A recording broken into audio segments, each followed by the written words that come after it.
Amém. Graça e paz. Bem-vindos, boa tarde. Estamos aqui então para iniciar a nossa escola bíblica. Que Deus possa nos abençoar. Amém? Vamos fazer uma oração para iniciar, para que Deus possa então nos dar sabedoria, nos iluminar e nos conduzir nessa aula. Amém? Ó Deus, em nome de Jesus, nós queremos te louvar, te engrandecer por esse dia. Muito obrigado, Pai, por nos trazer aqui para aprender mais do Senhor. Te pedimos, Pai, que a tua presença se faça real no nosso meio, nos dando entendimento, nos fazendo, Pai, entender e aprender, meu Deus, aquilo que o Senhor quer nos ensinar nessa tarde, Pai. Continua nos conduzindo e agindo na nossa vida, Espírito Santo, para que possamos cada vez te conhecer mais. Eu quero te agradecer pela vida dos meus irmãos, pedir que o Senhor, então, nos conduza para a glória do teu nome, em nome de Jesus. Amém. Amém. Meus irmãos, aula 6. Certo? Amém. Aula 6 da nossa escola bíblica, então da metade, já passamos da metade do nosso tema. A partir de agora, a gente já está bem, inteirado em muitas coisas ali iniciais que a gente precisava nem sempre aprender, Muitas coisas os irmãos já sabiam, graças a Deus. Mas então, nos nivelar, os conhecimentos, está todo mundo na mesma página, e a gente tem sido muito abençoado nessas tardes, nesses domingos de aula, tem sido muito abençoador. Tá aqui com os irmãos, ouvir vocês, e ter a oportunidade de estar aqui, então, para estudar esse tema tão importante para a nossa vida. A gente está nesse tema, o Espírito Santo e você. Hoje, se a gente lembrar um pouquinho da aula anterior, a gente falou sobre o batismo com o Espírito Santo, certo? Principalmente ali naquele segundo momento da aula, a gente viu, como o batismo com o Espírito Santo ele não é algo que ocorre depois, ou é algo que você precisa buscar, mas é algo que acontece na sua vida no momento em que há a sua conversão genuína a Cristo. O Espírito Santo é o único que pode convencer do pecado, é o único que revela também a identidade de Cristo para nós. Então, a partir do momento que nós nos convertemos, nós recebemos o Espírito Santo. Esse é o momento onde todo crente é batizado com o Espírito Santo. Certo? É claro que há dons que podem ser dados após esse momento da conversão, mas a partir do momento que você se converte, que eu me converti, nós somos morada do Espírito Santo. Nós somos batizados com ele, estamos já inseridos na nova família que Deus nos faz participar, a família dele, a igreja. Amém? Então, depois disso, que nós então entendemos que somos batizados com o Espírito Santo, nós adquirimos uma nova natureza, porque nós nascemos de novo, através dessa ação do Espírito Santo. Aí fica uma pergunta, quando nós nos convertemos, infelizmente nós ainda não estamos livres totalmente do pecado. Certo? A gente diz que a salvação que Deus opera nas nossas vidas, ela já aconteceu, porque Cristo já morreu, já pagou o preço e ressuscitou, certo? Já derramou o seu sangue, então ela já aconteceu. Nós já fomos salvos pela obra de Cristo. Nós estamos sendo salvos agora no presente, através da obra santificadora do Espírito Santo. Nós estamos sendo livres a cada dia mais do pecado, estamos lutando contra o pecado e estamos sendo limpos dos pecados. E no futuro nós iremos ser salvos. Quando finalmente, quando nós formos para o céu, formos para o paraíso, nós vamos ser definitivamente livres das consequências do pecado, das obras do pecado que ainda existem nesse mundo. Nós ainda vivemos no mundo caído, mas um dia nós seremos totalmente salvos, então, porque seremos tirados dele. Amém? Então, como nós estamos nesse mundo, como falamos, caído, o momento que nós estamos vivendo agora é esse momento, então, de luta. É isso que nós queremos falar hoje, sobre a luta interior do crente. Amém? Então, eu trouxe aqui uma figura de uma historinha que eu creio que todos conhecem. Se alguém não conhecer, é uma história bem antiga. Na minha pesquisa, no meu estudo, eu vi que ela é uma lenda dos índios americanos, os índios Cherokee. Mas é uma história que diz o seguinte, que no interior de cada homem, no nosso interior, existe um lobo bom e um lobo mau. E aí o jovem aprendiz desse sábio que estava dando esse ensinamento perguntou, né, tá, então qual que vai vencer nessa guerra deles? A resposta é, aquele que estiver mais bem alimentado. Todo mundo conhece essa história, né? Eu imagino. Então, no nosso interior, há, a partir da nossa conversão, duas naturezas, né? De novo, é uma lenda, né, indígena, né? Então a gente pode dizer que é sabedoria popular, mas que ela tem um grande fundo de verdade aqui, né? E ela traz ensinamentos que a gente encontra também na Bíblia, certo? O nosso interior nós temos então duas naturezas, né? Que é a natureza original, a natureza carnal, né? Aquela que a gente herdou de Adão e Eva, os nossos primeiros pais, que pecaram no Jardim do Éden. Então, a partir daquele momento, né, da queda, todo homem nasce mal. Existe uma frase, né, de um filósofo, não lembro o nome agora, mas que diz, né, o homem nasce bom, é a sociedade que o corrompe. Nós que somos cristãos, que lemos a Bíblia, o que a gente encontra na verdade? Não, todos nascem maus. Você não precisa ensinar para uma criança a fazer o mal, ela nasce sabendo. Eu, com a minha filha, né, com a Esté, está para fazer 3 anos, e a gente percebe desde sempre, a gente nunca precisou ensinar ela a fazer o mal. Ela faz assim, né, ela mente, ela desobedece, ela faz birra, sem ninguém ensinar para ela. Faz parte da natureza. O que a gente tem que ensinar é a fazer o bem. Então, né, quando a gente encontra na palavra, né, versículos como, né, dizem, né, todos pecaram e carecem da glória de Deus, é isso que a gente está falando. Todos nascem maus. Por quê? Herdamos da nossa herança, né, na nossa herança, através de Adão e Eva, o pecado. Todos nós nascemos pecadores, certo? Mas a partir do momento da nossa conversão, então nós temos uma nova natureza. É isso que nós estamos falando, que é a natureza do homem agora nascido do Espírito. É por isso que Cristo falou para Nicodemos, né? Ninguém herdará o reino do céu se não nascer de novo. Porque apenas pela natureza carnal, a única coisa que vem dela é a destruição. A partir do nascimento do Espírito é que nós podemos herdar, que nós herdamos a vida eterna. Amém? Então, o que diz, por exemplo, em Gálatas capítulo 5, versículo 17? Porque a carne luta contra o Espírito, e o Espírito luta contra a carne, porque são opostos entre si, para que vocês não façam o que querem. Você presta atenção aqui, falando sobre a carne, o Espírito, e como eles são opostos, não há união entre carne e Espírito. Essas duas naturezas, elas são totalmente opositoras, né? São opostas, diz aqui, são opostos, né, entre si. E, de novo, se então temos essas duas naturezas, qual é a que vai vencer nessa luta interior do crente? É aquela que nós alimentarmos mais. Amém? A partir de agora, então, nós vamos ver como cada natureza se manifesta. Tá? Antes da gente falar sobre como, né, travar essa luta, vamos ver como é que essas duas naturezas se manifestam. Eu vou pedir para vocês deixarem abertos, para lerem junto comigo, Gálatas capítulo 5. A gente vai ler diversos versículos espalhados nesse capítulo, porque já temos muita informação aqui sobre esse tema. Gálatas capítulo 5. Você vai deixar sua Bíblia aberta nesse texto. A gente já leu o versículo 17 e a gente vai continuar lendo alguns versículos de acordo com o avançar do tema. Mas para a gente falar, né, sobre, então, como se manifestam essas naturezas, a carne e o espírito, eu quero que os irmãos leiam comigo primeiro, aí em Gálatas capítulo 5, né, a gente vai falar primeiro sobre as obras da carne.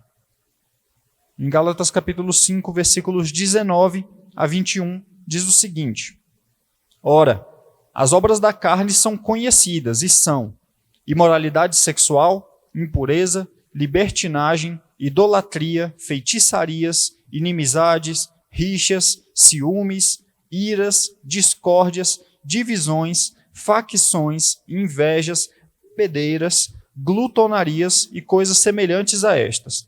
Declaro a vocês, como antes já os preveni, que os que praticam tais coisas não herdarão o reino de Deus. Amém? É um texto muito claro. Apesar de que a gente vai ver, então, uma divisão aqui entre essas obras da carne, como elas se manifestam, né? A gente vai ver isso. Já é uma coisa muito importante a gente notar que as obras da carne, elas são públicas, elas são evidentes. Normalmente a gente costuma pensar, né, que alguns pecados desses nem sempre se percebem. E, para desatentos, realmente não se percebem. Mas eles se manifestam, eles nunca são praticados sem coisas que os acompanham. Certo? Então, a pessoa que anda, né, pelo Espírito consegue discernir.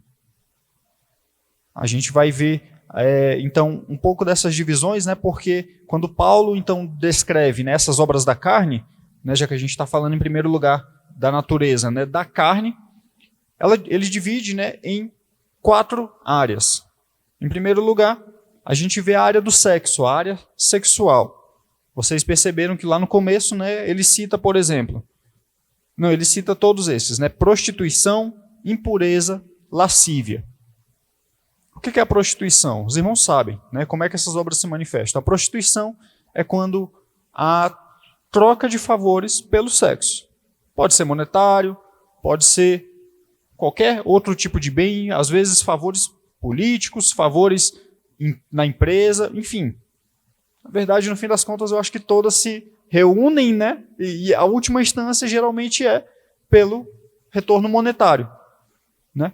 Se você pensar, uma pessoa que está trocando favores sexuais para ter uma promoção, dinheiro. Favores sexuais por questões políticas, é dinheiro no fim das contas, né?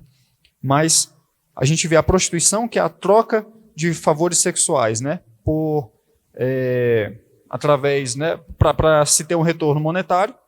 A gente tem também a impureza, que ela pode ser entendida como um comportamento anormal, né? A gente sabe que Deus estabeleceu um padrão muito claro para o sexo.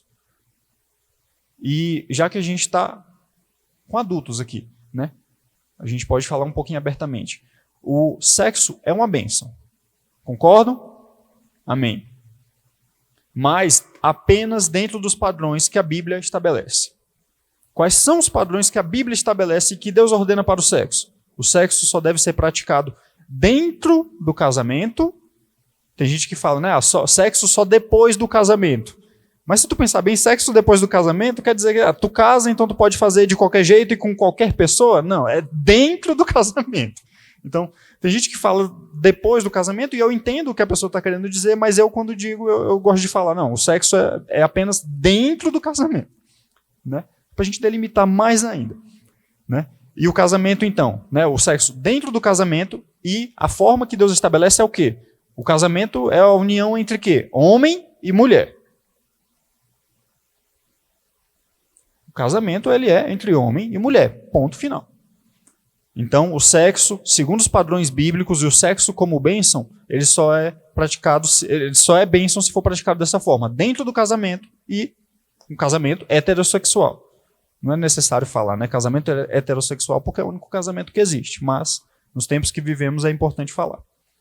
Então, o casamento, né, é o que permite que o sexo, então, seja desfrutado de uma forma abençoada para nós. Amém? Qualquer, então, quando fala, né, de impureza, quando a gente fala, né, que é um comportamento anormal, qualquer coisa que se estabelece fora desse padrão.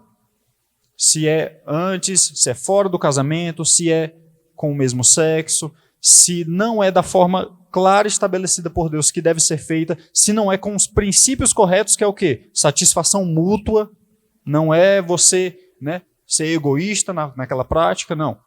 Então, qualquer coisa que saia da normalidade bíblica pode ser considerada impureza. E ele também fala de lascívia, né? Que a lascívia ela pode ser entendida como indecência, falta de decoro. Então, tem distúrbios sexuais que se manifestam de maneira tão pervertida, né, que não é mais aquela prática que também é pecaminosa, né, aquela prática escondida. Tem práticas que são abertas e cada vez mais expostas, né, que aí a gente pode enquadrar nesse exemplo, né, da lascívia. Então, indecência, a falta de decoro. Outra área, né, que se manifesta a obra da carne é a área da religião. Quando Paulo, então, fala, né, de idolatria e feitiçaria. Vocês estavam aqui, pastor, me lembra, foi no ano passado ou foi no retrasado que a gente teve ídolos do coração? Passado. Essa a gente não gravou, infelizmente. mas um tema muito bom, foi um EBD muito abençoado, porque a gente tratou só sobre esse tema, idolatria. O pastor Marcelo, né, conduziu a EBD e foi só falando sobre a idolatria, sobre a raiz da idolatria, como ela se manifesta, como combatê-la. Foi muito abençoado. Quem não teve aqui, infelizmente, vai ter que esperar o tema ser repetido. Mas a gente viu, né, naquela EBD, por exemplo, que a idolatria ela é a raiz de todos os pecados. A idolatria ela é tão condenada pela palavra de Deus, por quê? Porque é aquele ato pelo qual a pessoa não reconhece Deus como Deus. Quando a gente destrona Deus do lugar dele de direito, supremo, superior, todo-poderoso, e coloca em primeiro lugar quem? Nós mesmos. A idolatria ela não se manifesta só no ato de uma pessoa se curvar a uma imagem de escultura. A idolatria ela está presente no coração de todos nós. E ela pode se manifestar de diversas formas. Por isso que foi muito bom aquele tema, porque a gente entendeu que os ídolos eles estão no nosso coração. Eles não estão apenas naquele ato externo, mas antes de tudo eles estão no nosso coração. E o ídolo maior que lá na queda, no Jardim do Éden, porque que é a raiz de todos os pecados, foi o pecado original. A gente pode, devido às proporções, dizer isso, né?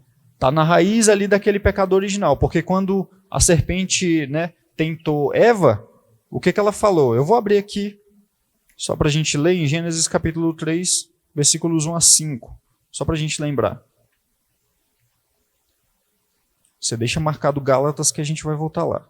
Mas Gênesis capítulo 3, versículos 1 a 5, quando a serpente pecou Eva, o que ela argumentou? Mas a serpente, a mais astuta que todos os animais selvagens que o Senhor Deus tinha feito, disse à mulher: é verdade que Deus disse, não comam do fruto de nenhuma árvore do jardim? A mulher respondeu à serpente: do fruto das árvores do jardim podemos comer, mas do fruto da árvore que está no meio do jardim, Deus disse: vocês não devem comer dele, nem tocar nele, para que não venham a morrer. Então a serpente disse à mulher: é certo que vocês não morrerão, porque Deus sabe que no dia em que dele comerem, os olhos de vocês se abrirão, e como Deus, vocês serão conhecedores do bem e do mal. O versículo 6 mostra como Eva olhou de novo para o fruto ali proibido, achou ele desejoso e acabou desobedecendo. Mas aqui, principalmente no versículo 5, a gente vê como o argumento chave aqui da serpente era: se você comer esse fruto, você vai ser como Deus. Eva quis então se colocar no lugar de Deus, e Adão junto com ela. As pessoas gostam de jogar a culpa para Eva, né? Ela pecou sim, mas Adão foi junto. Adão pecou também. Então, a idolatria ela é a raiz de todos os pecados, porque é colocar em primeiro lugar eu mesmo no trono do meu coração. Tudo que eu vou fazer é para me satisfazer. E aí a gente via os ídolos secundários, né? Qualquer coisa que eu vou usar para satisfazer as minhas vontades. Então, bebida, o sexo, as drogas, o dinheiro, a fama, tudo isso é secundário. Por quê? O destino final de qualquer ídolo desse é, na verdade, satisfazer o ídolo maior, que é eu mesmo. É isso que nós devemos lutar todo dia. A luta é séria, irmãos. Então, na área da religião, nós vemos a idolatria, que é a raiz de todo o pecado, e nós vemos também a feitiçaria. A feitiçaria já se trata sobre o quê? Representa a troca com poderes das trevas. E para quem não acredita em bruxaria, em feitiçaria, em poderes das trevas, né, que operam, meu irmão, são reais. São reais. Muitas dessas obras que a gente vê por aí, né, de algumas práticas, está sendo oferecidos sacrifícios para entidades reais, e elas estão operando obras reais, através dos poderes espirituais que elas têm também. A gente sabe que não são mais poderosas que o nosso Deus, longe disso. Porém, há seres espirituais que exercem poder no nosso mundo caído. E a feitiçaria, então, é isso. É quando um homem, uma mulher, né, um ser humano, realiza trocas ali para obter partes desse poder ou obras desse tipo de poder. Certo? Em terceiro lugar, a outra área que Paulo fala é a área do social. Paulo indica 8 obras da carne que afetam os relacionamentos interpessoais. São elas: inimizades, rixas, ciúmes, iras, discórdias, divisões, facções, invejas. Outra coisa que a gente precisa lutar é como a nossa carne deseja a briga, deseja o sangue, deseja, como dizem, né, só quer ver o circo pegar fogo. Né? Alguns homens só querem ver o circo pegar fogo. Meu irmão, isso é obra da carne. E por último, a área do físico, né? Quando ele diz bebedeiras, glutonarias. Tá? É importante a gente perceber, né? Só para a gente continuar avançando, mas a gente perceber que Paulo, né, dentro dessa lista aqui gigantesca de obras da carne, ele coloca junto, sem nenhuma divisão, né? A gente faz essa divisão, né, que você está vendo, a área do sexo, religião, social e do físico, não quer dizer que uma seja maior que a outra, uma seja pior que a outra. Não é uma escadinha que vai descendo e que a última é mais leve, de jeito nenhum. São todas obras da carne. E isso é importante a gente perceber e triste da gente perceber, né? Como a gente costuma deixar passar tantos pecados, né? Porque quer se comparar com o outro, né? Tem muita gente que fala, né? Crente não bebe. A gente fala isso, a gente gosta de falar isso, né? É uma piada gospel, né? Crente não bebe, mas come que é uma beleza. Mas, meu irmão, a comedeira desmedida, a glutonaria, é pecado também, é obra da carne também. Então a gente, Deus tenha misericórdia de nós. A gente gosta de comer. E ela faz parte aqui, a glutonaria faz parte. A gente costuma, eu já falei isso, né, em alguma aula anterior, né? A gente gosta de se comparar com o outro. E que armadilha terrível é essa? Deus, quando a gente chegar na frente dele, ele não vai nos comparar com o nosso próximo. Não, Senhor, desculpa, eu me excedi mesmo lá na comida. Nossa, depois do culto aqui, a gente sai para comer depois do culto, né? E a gente tem que estar muito atento nisso, né? Porque a gente vai falar para Deus, não, Senhor, eu me excedi, eu sei, mas ó, a pessoa que está atrás de mim aqui na fila, ó, não era pecado sexual, era pior, né? Não, Deus. Eu posso aqui passar reto, né? Deus vai falar, não, calma lá. Se você não se arrependeu, se você não mudou a sua vida, né, em relação a esse pecado, vai entrar junto com qualquer outros dos anteriores. Todos eles são obras da carne. Então, é sério e é importante a gente perceber isso. Como a glutonaria, por exemplo, né, e a bebedeira, né, o crente fala, né, não bebe, mas come com uma beleza. Mas se nós somos templos do Espírito Santo, nós devemos ter domínio sobre qualquer desejo desmedido. Se você olhar, né, de novo essa lista, vai percebendo como são desejos desmedidos, sempre querendo alguma coisa. E aí a raiz está em qual? Na idolatria. Né? A glutonaria é o quê? Eu quero me satisfazer porque eu gosto de comer. E vai desmedido aquela coisa. Vai chegar. O microfone aqui para o Rony, Paulo, por favor. O Rony, quando eu falei, né, ele deu oh Deus, sobre a glutonaria.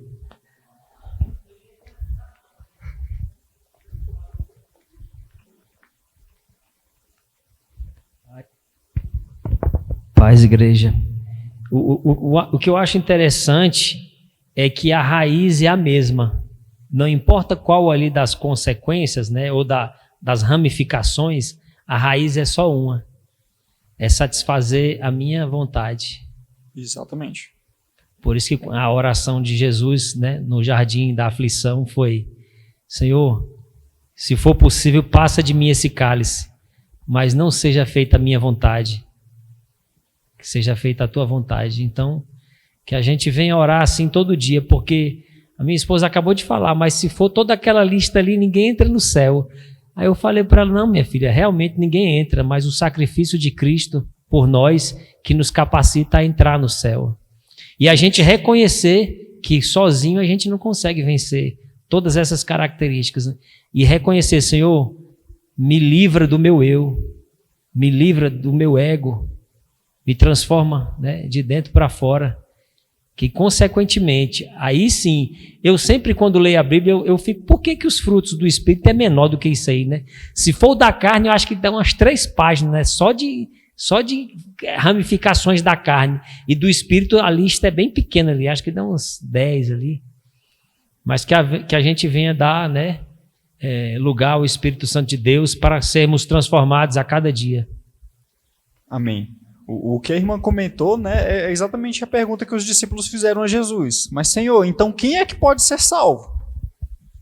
Porque Jesus falou, né, se a justiça de vocês não for maior que a dos fariseus, você não vai entrar no reino de Deus.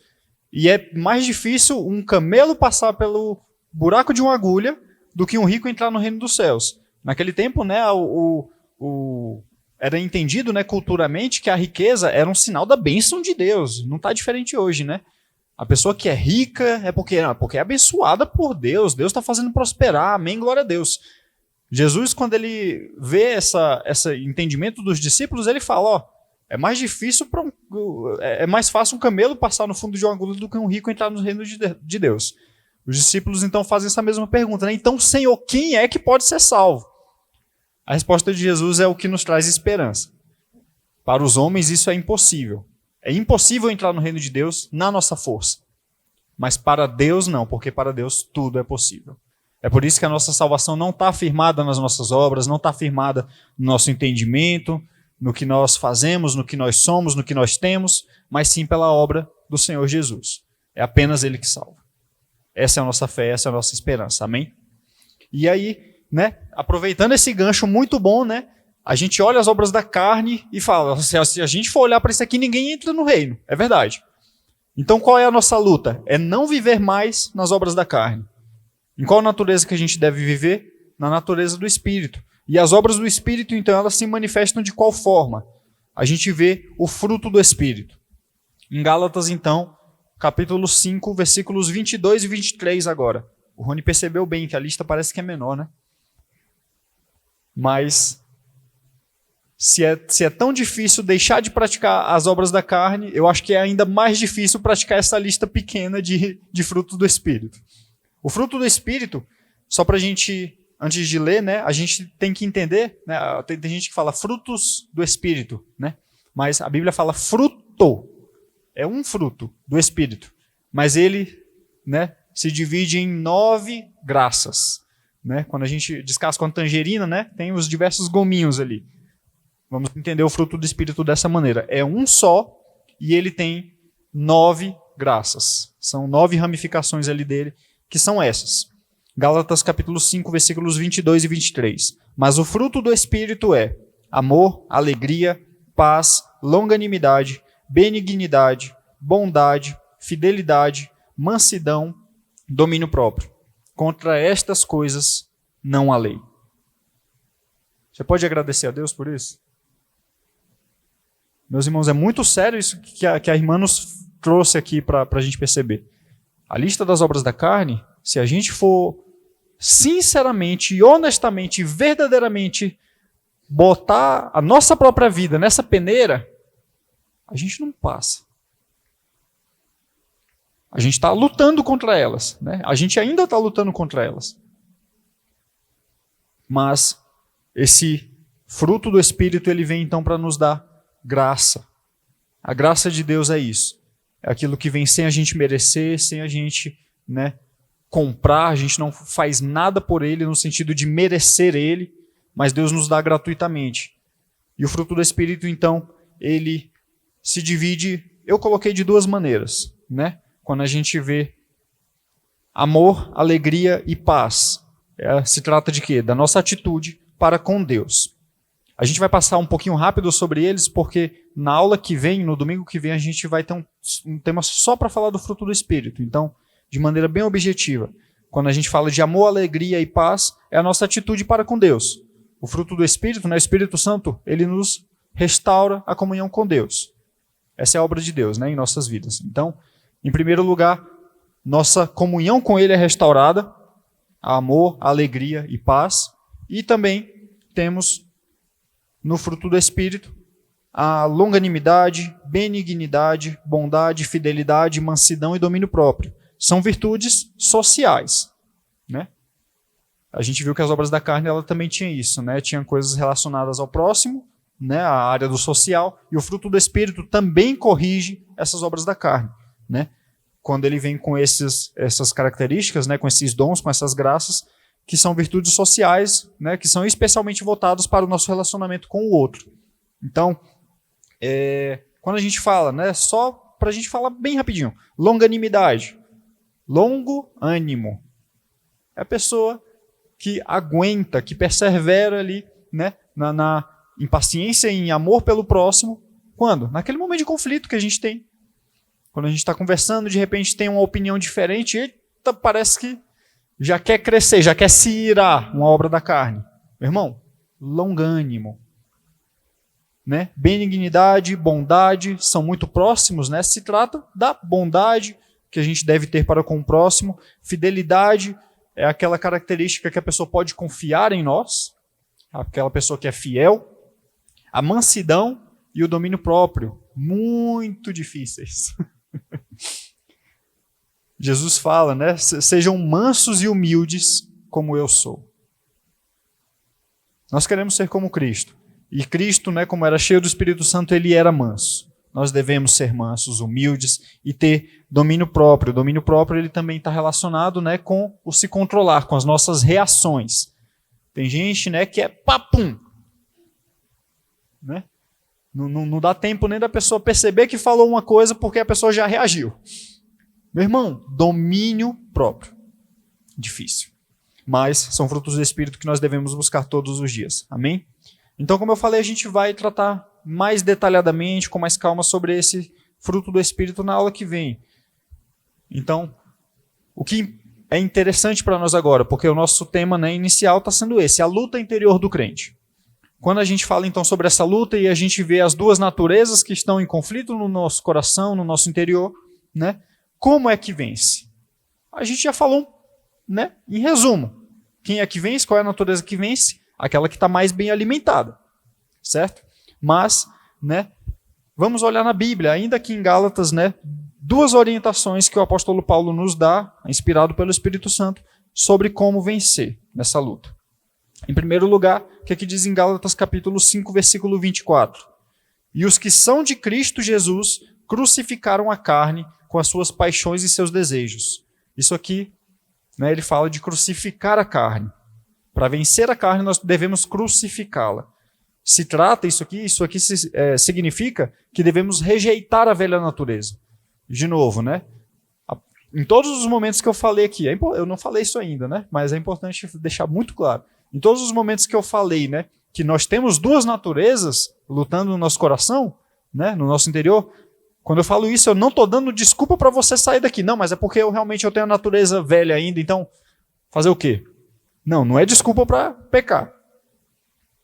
Porque, como a gente lê aqui, né, os que são de Cristo crucificaram a carne. Nós devemos, para vencer a nossa velha natureza, crucificar todos os dias, né, rejeitando a velha natureza. E em segundo lugar, versículo 25, se vivemos no Espírito, andemos também no Espírito. Isso aqui a gente precisa entender, né? Não basta uma submissão passiva ao Espírito. Nós precisamos andar ativamente no controle dele. Cada passo que nós dermos, né? O Espírito Santo ele não é uma força, né, que ele nos toma e nós vivemos de maneira passiva em relação a ele. Claro que tudo que ele faz é por vontade dele, é independente da nossa vontade. Em primeiro lugar, o novo nascimento ele acontece dessa maneira. Eu não escolho nascer. O Espírito Santo é quem escolhe isso por mim. Ele fala, eu vou fazer esse nascer de novo. Mas a partir daquele momento, todo o caminhar, o aprender a caminhar novamente, quando eu estava falando da minha filha, né? Vamos continuar nessa alegoria. Né?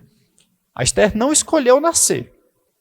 Mas a partir do momento que ela nasceu, cada passo que ela dá é responsabilidade dela. Nós ensinamos ela a fazer o correto, mas se ela faz ou não, é responsabilidade dela. O Espírito Santo nos conduz e nós devemos nos sujeitar a essa condução dele, mas é uma escolha ativa nossa aqui. Nós devemos andar no Espírito. Paulo fala isso nesse versículo. se vivemos no Espírito, andemos também no Espírito. É dessa maneira que nós vamos vencer a velha natureza, vamos vencer essa luta interior. Amém? Para a gente continuar, então, nesse tema, entrando em outra parte da nossa aula, nós vamos falar agora sobre pecados contra o Espírito Santo. Quando a gente fala, né, de uma luta interior, é uma luta o quê? Na nossa alma e pela nossa alma, né? No nosso espírito e pelo nosso espírito, mas que as duas opções são viver em pecado, viver em santidade e arcar com as consequências de um ou do outro, né? E quando a gente fala de pecados, você sabe que na Bíblia são falados de pecados contra o Espírito Santo. Esse é um tema agora muito importante para nós. Eu estou com pouco tempo aqui, mas vamos conversar bastante sobre esse tema. Esse assunto costuma afligir muitos cristãos.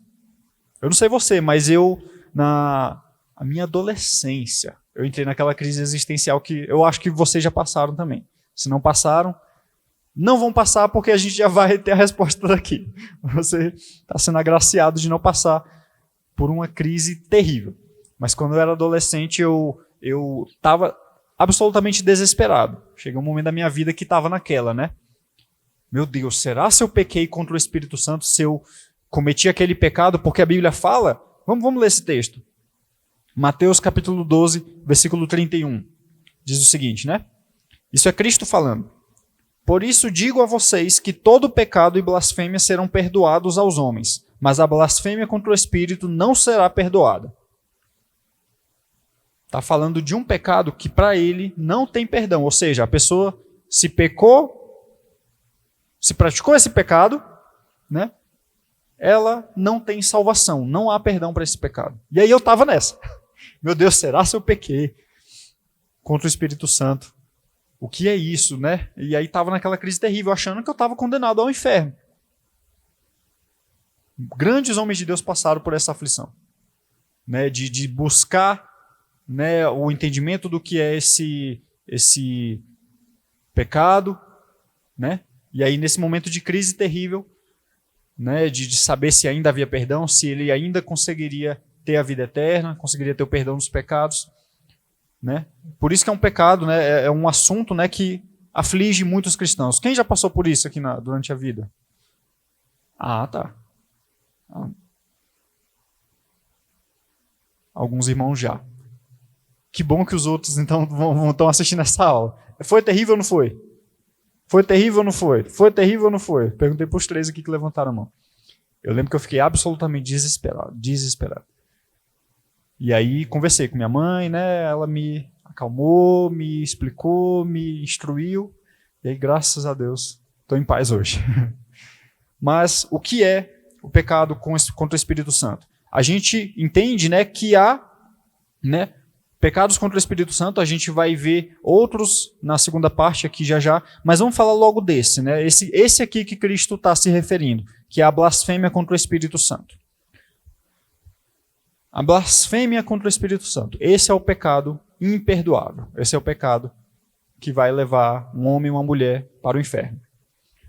No contexto dessa passagem aqui, para a gente entender o que Cristo está dizendo sobre esse pecado, a gente tem que entender o que está acontecendo ali. A gente não vai ler tudo, tá? Mas se você ler depois, então, esse capítulo de Mateus, o capítulo 12 de Mateus, você vai ver que Jesus está, né, naqueles embates com escribas e fariseus. Né? Jesus já está fazendo a sua obra, o seu ministério está cumprindo, está pregando a palavra, está fazendo grandes obras, né?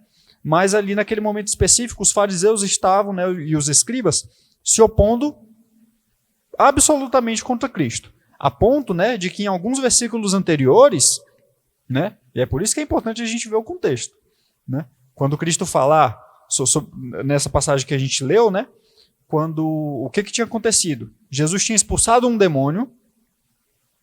Você lembra dessa passagem? Jesus tinha expulsado um demônio. Os fariseus, eles não estavam negando que tinha acontecido aquela expulsão. Eles falaram, não, tá, tinha um demônio ali naquela vida e Jesus foi lá e expulsou, tá bom. Mas não é pelo poder de Deus que ele fez isso, é pelo poder do diabo. Foi isso que os fariseus tinham falado de Cristo. né? Então, o que a gente vê aqui é uma oposição deliberada e definitiva contra a obra do Espírito Santo. A gente sabe que tudo que Jesus fazia, todos os milagres que ele operava, a pregação que ele ministrava, qualquer palavra que saía da boca dele, qualquer ação que ele fazia, era todas pela ação, pela capacitação do Espírito Santo. Então, quando Cristo expulsou aquele demônio daquela vida, foi pelo Espírito Santo. E os escribas e fariseus estavam falando o quê? Não, foi pelo próprio diabo. Eles não reconheciam a obra do Espírito Santo. Então, o que é a blasfêmia do Espírito contra o Espírito Santo? O pecado imperdoável, a gente precisa entender que é a apostasia, o abandono da fé e a rebeldia contra Deus e sua vontade.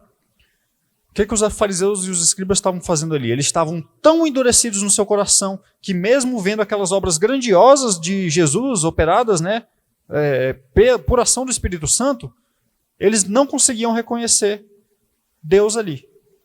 Então era uma oposição decidida mesmo, definitiva. Não, não e não.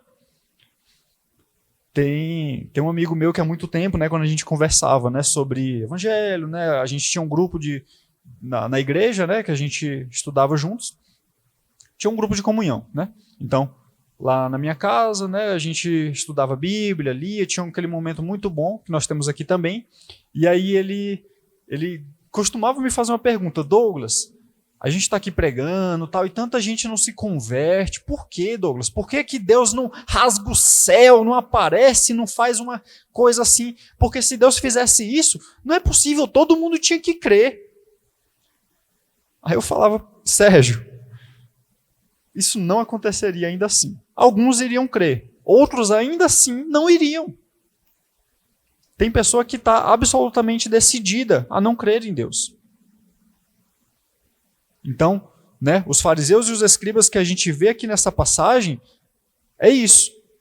O próprio Jesus estava ali na frente deles, o próprio Filho de Deus, com obras, né, magníficas ali de milagres, né, de expulsão de demônios, de curas, né, e eles ainda assim não creram. Pelo contrário, estavam pegando obras claras de Deus e estavam falando: isso é do diabo. Então, esse é a blasfêmia, né, contra o Espírito Santo. É quando a pessoa, né, rejeita a obra de Deus, rejeita aquelas obras ali que Deus está operando, rejeita a obra de Cristo. Eles estavam olhando para Cristo e estavam falando: esse aqui está operando pelo poder do diabo. Então, o que acontece quando uma pessoa rejeita Cristo? Tem salvação para essa pessoa? Sim? Não, quando a pessoa rejeita, definitivamente. Eu não estou falando daquela rejeição, né? Porque tem pessoas que a gente prega, vamos aqui acalmar também alguns irmãos. Quando a gente prega, tem pessoa que fala: não quero me converter. Só Deus sabe se aquilo ali é uma rejeição definitiva. Eu não sei. O nosso papel é o quê? Continuar pregando, continuar pregando, continuar pregando. É Deus que vai fazer a obra ali. Mas aquela pessoa que definitivamente rejeitou a Cristo, tem salvação para essa pessoa? Se arrepender, sim. Mas quando ela se arrepende, aí ela aceitou a Cristo. Então não foi uma rejeição definitiva. Eu estou falando daquela pessoa que se chegar na frente de Deus, né, e que durante a vida dela, porque a gente sabe que a salvação tem que ser alcançada durante a vida, né? Se a pessoa morre rejeitando a Cristo, tem salvação para essa pessoa? Pronto. Estamos entendidos, né? Quando eu falo de rejeitar a obra de Deus, não é aquela rejeição que o pastor pregou aqui no final do culto, chamou, né, irmãos? Há alguém aqui que quer se converter a Cristo? Ah, não quero. Ixi, esse aí vai para o inferno. Não. Lá na frente da vida dele, Deus ainda pode fazer a obra. Vamos continuar pregando e continuar orando. Mas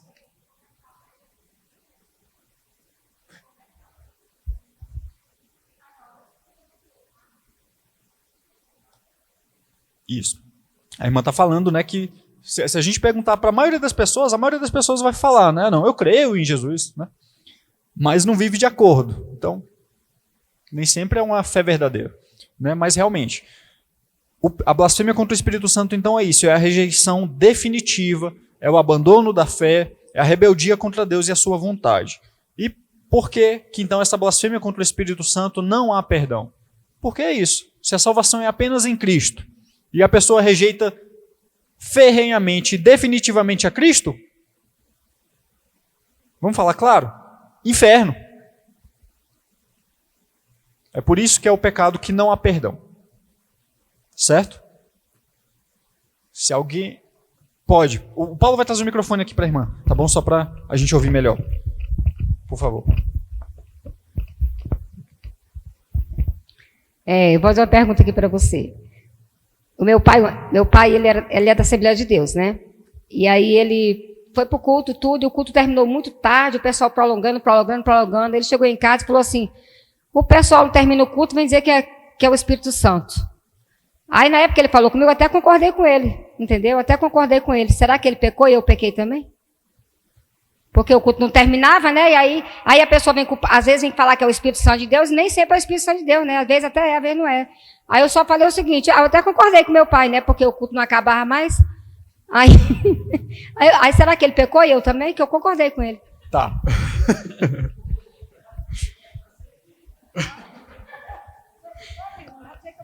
Vocês ouviram, né? Tava naquele culto fervoroso, né? E aí as pessoas estavam entendendo aquilo como uma ação do Espírito Santo. E realmente, né, tem ações do Espírito Santo que o culto não acaba, né? O culto vai estendendo.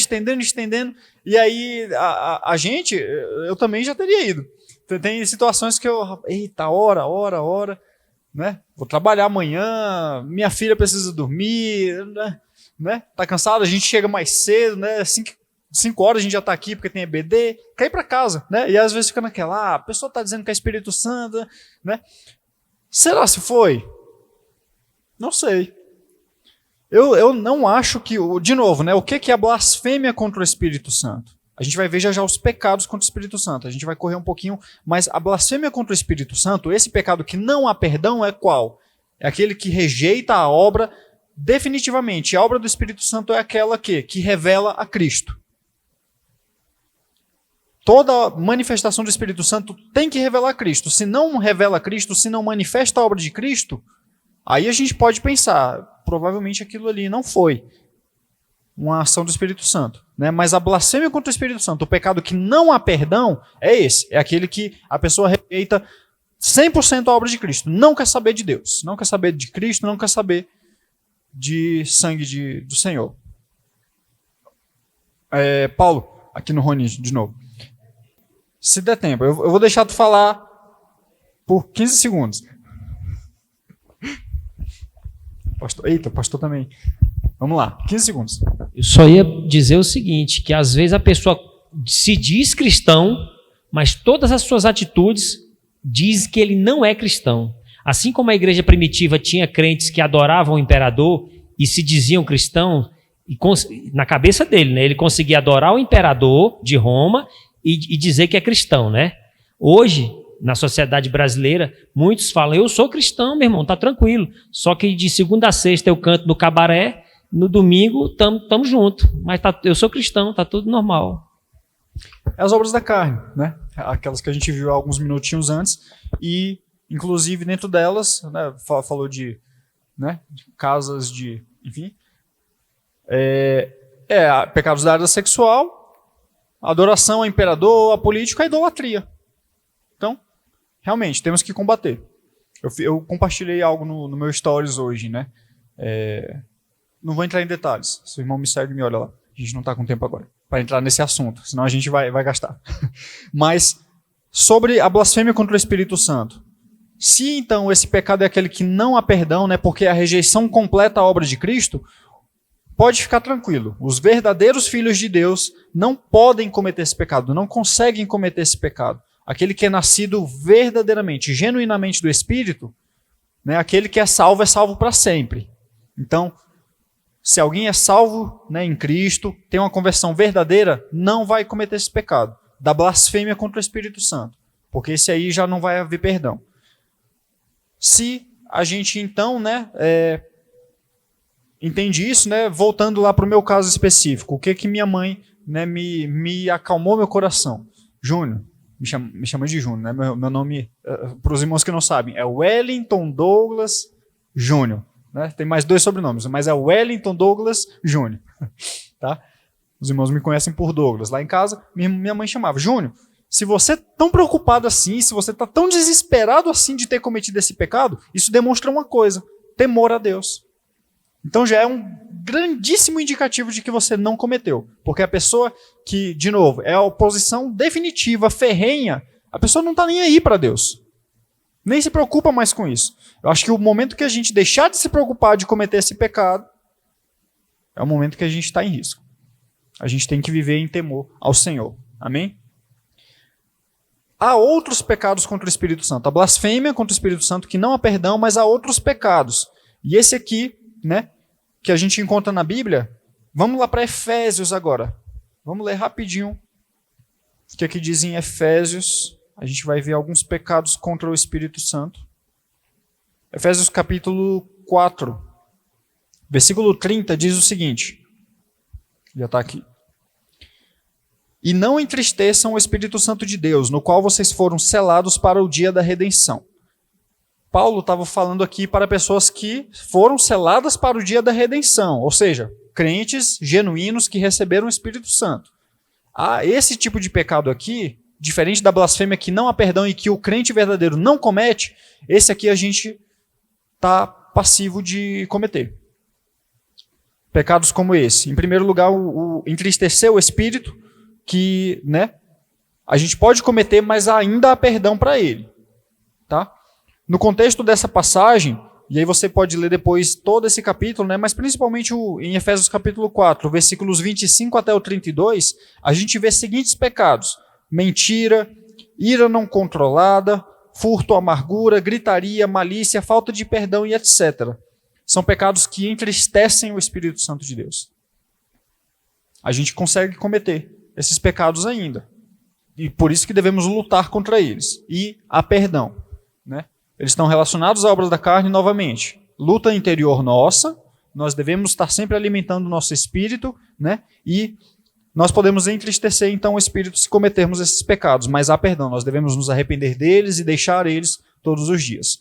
E em segundo lugar, apagar o espírito. Agora corre lá em 1 Tessalonicenses capítulo 5, versículo 19.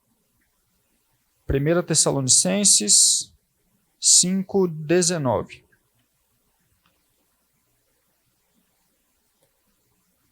Muito simples esse versículo. Não apaguem o espírito. O que é esse apagar o espírito? Quando o Paulo fala disso, né?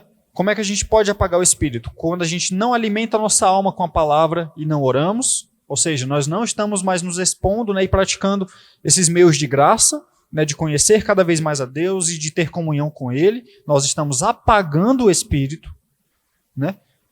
Porque esses são os caminhos, né, que Deus usa para fornecer o combustível e manter acesa a chama do Espírito Santo em nós. Se nós não praticamos isso, está sendo apagado. E quando a gente peca intencionalmente ou não reconhecemos ações que o Espírito Santo está operando em nós. Quando a gente peca intencionalmente, né? Tem pessoas que falam, né, a partir do momento que o crente se converte, né, que a pessoa se converte, nós não pecamos mais porque queremos. Nós pecamos por acidente. Não sei se é 100% correto isso, né? Mas quando a gente peca intencionalmente, a gente conhece a palavra de Deus, sabe que aquilo é pecado, aquela prática é pecado, e a gente mesmo assim faz ela, pratica ela, é uma prática intencional do pecado. Então a gente está apagando o espírito, né?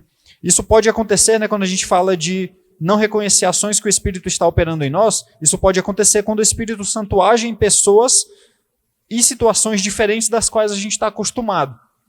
Por isso que a gente precisa ter bastante sabedoria quando a gente fala do Espírito Santo, né?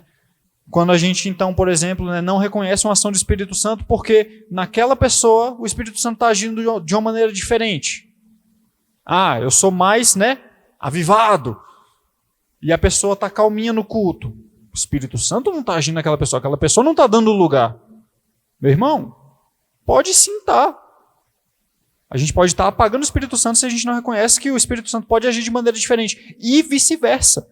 A pessoa que é mais calma, que é mais tranquila, se vê um irmão de repente dando um glória a Deus, eita, falta de ordem no culto. Não, calma lá, meu irmão. O Espírito Santo está agindo na vida daquela pessoa. A pessoa está glorificando a Deus. Amém? Ordem e decência, mas não podemos apagar o Espírito. Amém? Nós devemos então pôr toda a ação à luz da palavra. não das nossas próprias expectativas, não da nossa cultura, não do que a gente ouviu que é o correto, tem que ser de acordo com o que a palavra diz. Amém? Meus irmãos, vamos orar? Deus possa nos abençoar. Amém? Senhor, nós queremos te louvar, Pai, nessa noite agora, por esses momentos que passamos conhecendo o Senhor mais. Espírito Santo, que o Senhor venha nos fortalecer para que na luta que temos todo dia, nós possamos sempre nos voltar ao Senhor, confiar não na nossa própria força, mas na força que o Senhor nos dá, para que possamos vencer, Pai, aquela natureza que ainda se faz presente no nosso coração. Que nós possamos, Pai, crucificar a nossa carne, se submeter ao Senhor, honrar ao Senhor, buscar o Senhor, para que possamos viver a cada dia mais em vida nova, em uma vida, Pai, que agrada ao Senhor. Espírito Santo nos conduz para que nós possamos ser avivados em Ti, que o nosso coração, nós não pequemos contra o Senhor, que o Senhor nos livre desses pecados de entristecer e de apagar ao Senhor, mas que a cada vez que ainda eventualmente cometamos esses pecados, que o Senhor nos conceda da Tua graça, do arrependimento que tanto precisamos. Nós queremos Te louvar porque sabemos que é através da Tua força e da Tua presença em nós apenas que podemos vencer. Então nós queremos Te louvar e Te adorar por isso. Muito obrigado, Senhor, por esses momentos. Em nome de Jesus. Amém.